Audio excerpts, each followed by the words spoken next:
चला नमस्कार, मी पी थोरात. आजच्या व्हिडिओमध्ये आपण DMARचा जो सिलेबस आहे तो कशा प्रकारचा सिलेबस असणार आहे आपल्या येणाऱ्या एक्झामसाठी.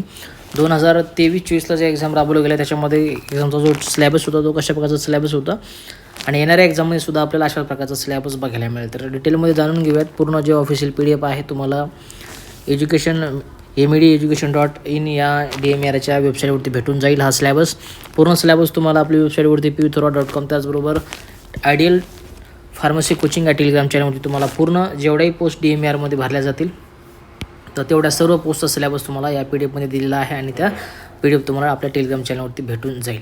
पहिल्या सिलेबस कॉपीमध्ये पोस्ट दिलेली आहे. लॅबोरेटरी असिस्टंट, प्रयोगशाळा सहाय्यक, त्यांच्या अशा प्रकारचा त्यांचा पूर्ण सिलेबस आहे. खाली आल्यानंतर आपली औषध निर्माण अधिकारी, फार्मासिस्ट, औषध निर्माता ही पोस्ट तुम्ही बघू शकता, ज्याचा सिलेबस खाली डिटेलमध्ये मेन्शन केलेला आहे. पहिला सेक्शन जर आपण बघितला तर त्याच्यामध्ये तुम्हाला इंग्रजीचा पहिला सेक्शन बघायला मिळेल, ज्याच्यामध्ये ग्रामर अशा प्रकारचा पहिला पॉईंट दिलेला आहे, ज्याच्यामध्ये सिनोनिम्सवरती प्रश्न विचारले जातील. त्याचबरोबर ऑटोनिम्सवरती प्रश्न विचारले जातील.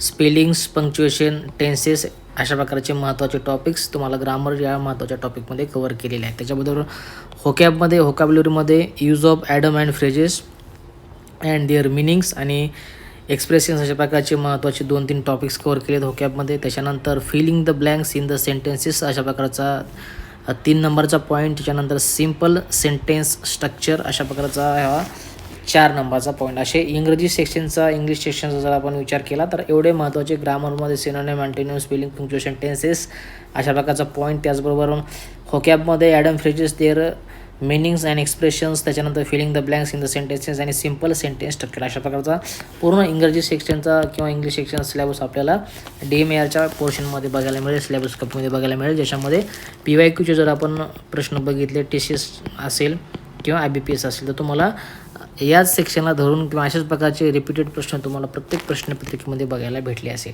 नेक्स्ट व्हिडिओमध्ये तुम्हाला मी प्रश्नपत्रिकेसुद्धा दाखवून देईल की DMARची प्रश्नपत्रिकेमध्ये कशा प्रकारचा पॅटर्न ॲक्च्युअलमध्ये विचारला गेला होता.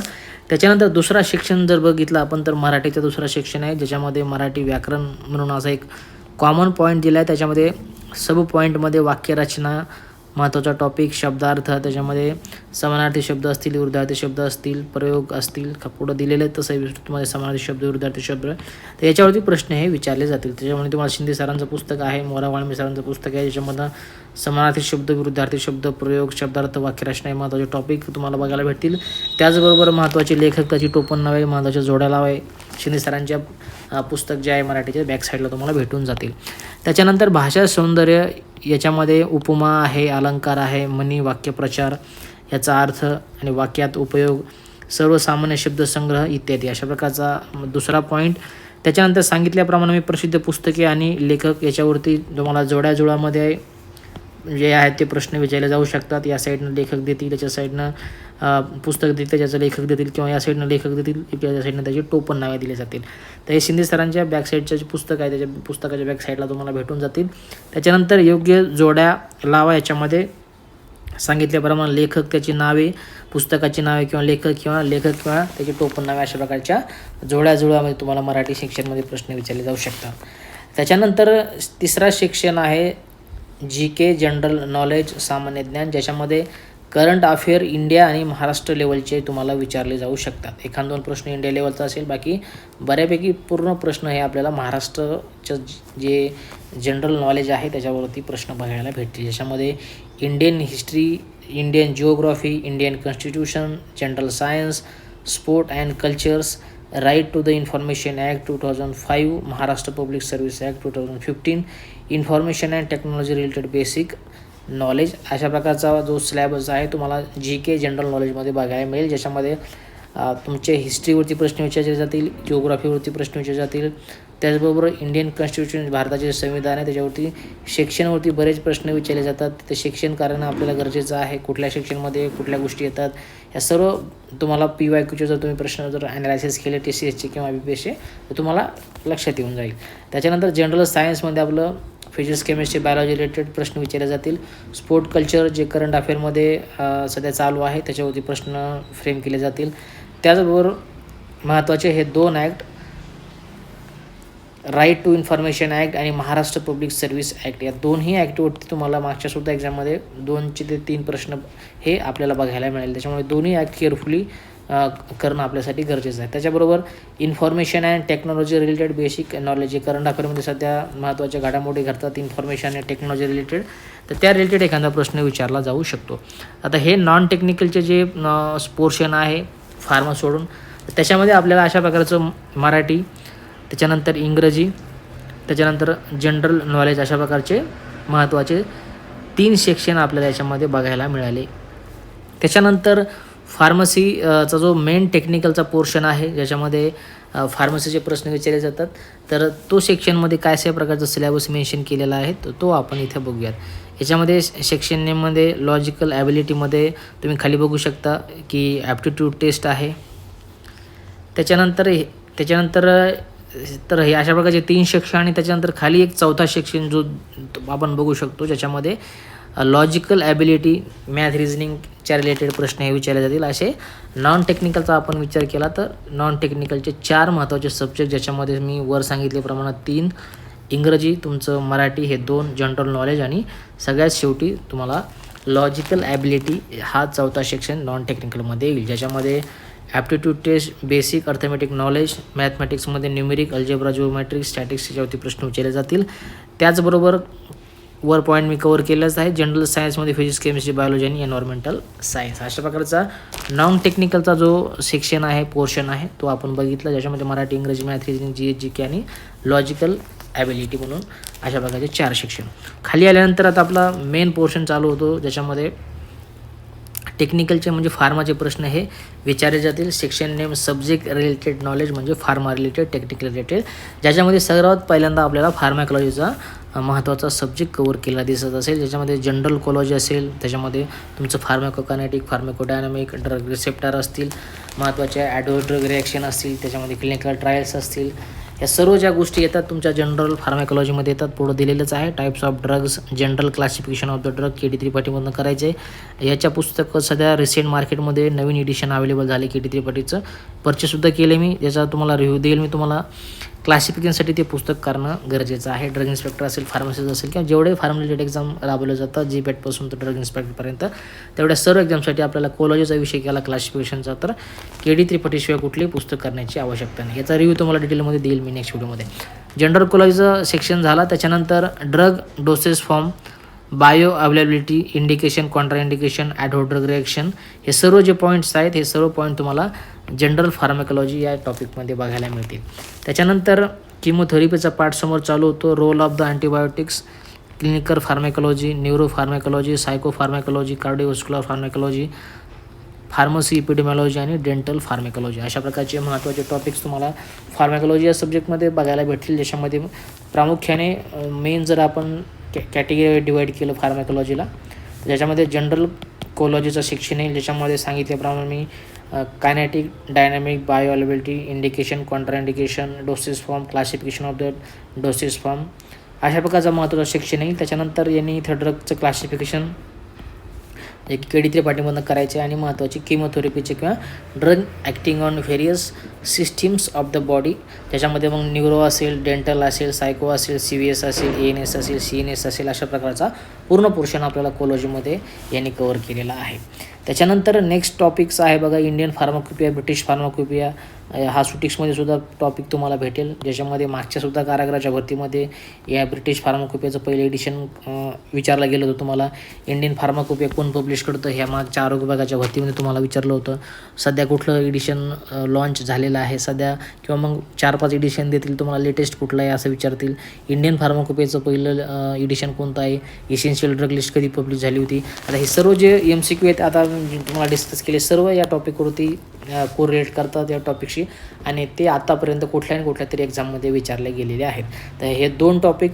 त्याच्यानंतर pharmacy act 1948, drug and cosmetic act 1940, हे 2 महत्त्वाचे ज्युरिस्प्रुडन्स, फार्मास्युटिकल ज्युरिस्प्रुडन्स या डिप्लोमाच्या महत्त्वाच्या सब्जेक्टमधले महत्त्वाचे 2 टॉपिक्स कवर केले, ज्याच्यामध्ये नेहमी तुम्हाला याची महत्त्वाचे डेफिनेशन असेल, त्याचे ऑब्जेक्टिव्स असतील. त्याच्यानंतर महत्त्वाचे शेड्यूल असतील. शेड्यूल C मध्ये कुठले ड्रग येतात, C1 म्हणजे काय, शेड्यूल Y मध्ये काय येतं, शेड्यूल X मध्ये काय येतं. तर ह्या सर्व शेड्यूलवरती प्रश्न असतील. एखादा लायसन विचारतील, लायसनचा नंबर विचारतील, किंवा कुठला रिटेलचा फॉर्म तुम्हाला विचारू शकता, C आणि C1साठी रिटेलसाठी कुठला फॉर्म आहे. त्याच्यानंतर ड्रग अँड कॉस्मेटिकमध्ये महत्त्वाचे पेनॉल्टीज आहेत. ड्रग इन्स्पेक्टर कुठल्या सेक्शनच्या under as a government servant आहे, गव्हर्नमेंट ॲनालिस्टचं एज्युकेशन क्वालिफिकेशन काय आहे. आता सर्व जे महत्त्वाच्या गोष्टी डिस्कस केल्या, या सर्व फार्मसी ॲक्ट आणि ड्रग अँड कॉस्मेटिक ॲक्ट याच्याविषयी महत्त्वाच्या आतापर्यंत विचारल्या गेल्या होत्या. तर हे 2 टॉपिक कव्हर करायचे आहेत. फूड अँड ड्रग ॲडमिनिस्ट्रेशन हा सुद्धा करंटला धरून महत्त्वाचा टॉपिक ॲड केला आहे. हे जे फूड अँड ड्रग ॲडमिनिस्ट्रेशन आहे, सध्या जे नवीन सिलेबस तुमचा 2020नुसार अपडेट झाला आहे फार्माचा, तर त्याच्यामध्ये महत्त्वाचे 2-3 सब्जेक्ट नव्याने काही टॉपिक्स ॲड केले. सोशल फार्मसी असेल, हेल्थ एज्युकेशन, कम्युनिटी फार्मसीला थोडंसं महत्त्वाचं आणखीन टॉपिकचं व्हॅल्युएशन केलेलं आहे. ज्युरिस्प्रुडन्सचं नाव चेंज करून लॉ अँड इथिक्स केलं. त्याच्यामध्ये हे महत्त्वाचे topics food and drug administration add केले. ते तुम्हाला नवीन अपडेटेड 2020च्या PCIच्या सिलेबसनुसार ॲड केलेत आणि ते आपल्याला तिथून नवीन सिलेबसनुसार काय करायचे आहेत. Drug storage and logistic and inventory management हा महत्त्वाचा टॉपिक, जो की drug storage and business management या महत्त्वाच्या टॉपिकमधनं कवर होईल. ह्याच्यामध्ये तुम्हाला ABC ॲनालिसिस म्हणजे काय, लेजर म्हणजे काय, तुमचं महत्त्वाचे अकाउंटचं महत्त्वाचे पुस्तकं, त्याच्यामध्ये ABC ॲनालिसिस आहे. त्याच्यामध्ये A कॅटेगरीमध्ये कुठले आयटम येतात, B कॅटेगरीमध्ये कुठले आयटम येतात, त्यांची मार्जिन किती असते, स्टॉक किती ठेवावा लागतो, बिझनेसच्या दृष्टिकोनातून कुठल्या आयटम्स महत्त्वाचे आहेत.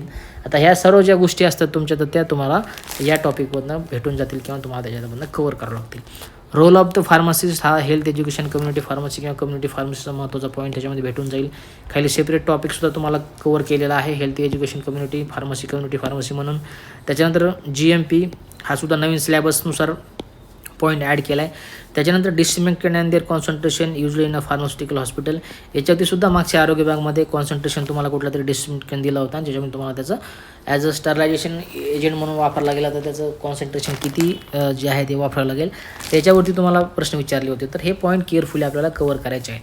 त्याच्यानंतर EDL आणि ECL essential standard drug list consumable required to run the hospital, याच्यावरती सुद्धा मागच्या आपल्या कारागृहाच्या भरतीमध्ये तुम्हाला प्रश्न मी सांगितले की 2 प्रश्न विचारले होते. पहिली इसेन्शियल ड्रग लिस्ट कधी पब्लिश झाली, त्याच्यानंतर चिल्ड्रनसाठी जी लिस्ट पब्लिश झाली ती कधी पब्लिश झाली, अशा प्रकारचे 2-3 प्रश्न तुम्हाला या टॉपिकवरती विचारले होते. तर हे टॉपिक तुम्हाला कॉलेजमध्ये सुद्धा कवर होईल किंवा social pharmacy, health education, community pharmacy किंवा बेस्ट वे तुम्ही गुगलवरती जाऊन याचे जे आहेत त्या नोट मेकिंग करू शकता. गुगलवरती WHO जरी तुम्ही गेले तर तुम्हाला दोन्ही पॉईंटचे ॲन्सर तिथं सापडले असते. त्याच्यावरती तुम्हाला पहिली इसेन्शियल ड्रग लिस्ट कधी पब्लिश झाली त्याचासुद्धा ॲन्सर वेबसाईटवरती दिलेला आहे, आणि चिल्ड्रनसाठी पहिली लिस्ट कधी पब्लिश झाली त्याचासुद्धा ॲन्सर तुम्हाला वेबसाईटवरतीच भेटून गेला असतं. त्याच्यामुळे नोट मेकिंग करायची असलेली या पॉईंटची तर तुम्ही ऑनलाईन बी करू शकता, आणि किंवा नवीन सिलेबसनुसार पॉईंट ॲड केलाच आहे. कुठल्याही डिग्री डिप्लोमाचं पुस्तक तुम्ही उचललं तर तुम्हाला याच्यामध्ये तुम्ही त्याच्यात नोट मेकिंग करू शकता. तर लक्षात आलं, अशा प्रकारचा हा पूर्ण टेक्निकलचा सिलेबस आहे, जो की मला वाटतं आरोग्य विभागाच्या एक्झामशी सेम टू सेमच आपल्याला त्याच्यासारखा 100% मॅथ्स सिलेबस आहे. आणि याच्यावरतीच या सिलेबसला धरूनच प्रश्न विचारले होते. फक्त DMRमध्ये जास्तीत जास्त प्रश्नाचं जर आपण ॲनालिसिस केलं, जे की तुम्हाला नेक्स्ट व्हिडिओमध्ये मी देईल, तर त्याच्यामुळे तुम्हाला तुमचं ज्युरिस्प्रुडन्स असेल, तुमचं हेल्थ एज्युकेशन आणि कम्युनिटी फार्मसी असेल किंवा सोशल फार्मसी असेल, तर तुम्हाला या महत्त्वाच्या 3 टॉपिकवरती जास्तीत जास्त प्रश्न आपल्याला बघायला भेटले. आणि बऱ्यापैकी प्रश्नाचा जो विचारण्याची जी स्ट्रॅटजी होती ती अप्लाइड प्रश्नाचे अप्लाइड बेसिस प्रश्न होते. म्हणजे जे रिसेंट आपण ॲक्च्युली फील्डवर जेव्हा काम करायला येईल डिस्पेन्सिंग करण्यासाठी, तेव्हा जे महत्त्वाचे ते प्रॉब्लेम असतात किंवा ज्या महत्त्वाचे त्याच्यावरती ज्या टर्म्स कंडिशन्स आहेत किंवा महत्त्वाचे त्या रिलेटेड नॉलेज आहे, तर त्याच्यावरतीच अप्लाइड जो प्रश्नाचा पॅटर्न होता तो तुम्हाला 2023च्या भरतीमध्ये DMRच्या बघायला भेटला. आता ॲक्च्युअली कसे प्रश्न विचारले गेले होते तुम्हाला मी स्पेशल त्याचे 2 प्रश्नपत्रिका आपल्याकडे अवेलेबल आहे DMRच्या, तर मी तुम्हाला ते एकदा डिटेलमध्ये तुम्हाला ते लाईव्ह दाखवून देईल की अशा प्रकारचे प्रश्न विचारले होते, कुठल्या टॉपिकवरती किती विचारले होते, ते तुम्हाला मी पुढच्या व्हिडिओमध्ये कव्हर करेल. तर लक्षात आलं, अशा प्रकारचा हा पूर्ण सिलेबस आहे आपल्या DMRच्या भरतीसाठी. नॉन टेक्निकलचा, टेक्निकलचा दोन्हीही सिलेबस एकदम डिटेलमध्ये तुम्हाला मी एक्सप्लेन करायचा प्रयत्न केलेला आहे. सर्व टॉपिक डिप्लोमाच्या पुस्तकातून कव्हर होतील. क्लासिफिकेशनसाठी KD त्रिपाठीचे पुस्तक तुम्हाला मी डिटेलमध्ये त्याचा रिव्ह्यू देईलच. तर सध्या ही महत्त्वाची अपडेट होती. PDF तुम्हाला टेलिग्राम चॅनलवरती दिले आहेत. त्याचबरोबर आणखीन महत्त्वाची, कालच्या डेटला तुमचे एक्झामची डेट डिक्लेअर झालेली आहे RRBची. 1 महिना तुमच्याकडे आहे. व्यवस्थित वेळेचं नियोजन करा. भरपूर मला वाटतं आहे येथे 246 सर्व ॲलोपॅथी, आयुर्वेदिक आणि होमिओपॅथी मिळून जर विचार केला तर जवळपास 246 जागा आपल्याला फार्मसीच्या RRBमध्ये बघायला भेटतात. चांगली प्रेस्टिजियस पोस्ट आहे, चांगल्या प्रकारचं पेमेंट आहे. जॉब प्रोफाईलसुद्धा चांगली. आपल्यापैकी बरेच विद्यार्थी मागच्या 2019च्या भरतीमध्ये जॉईन झालेले आहेत. त्याच्यामुळे 30 दिवस आहेत, व्यवस्थित वेळेचं नियोजन करा. येणाऱ्या RRBच्या भरतीसाठी व्यवस्थित अभ्यास करा.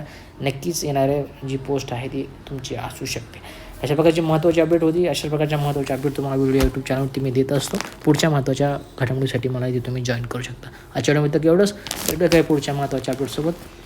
काळजी घ्या. जय हिंद. वंदे मातरम.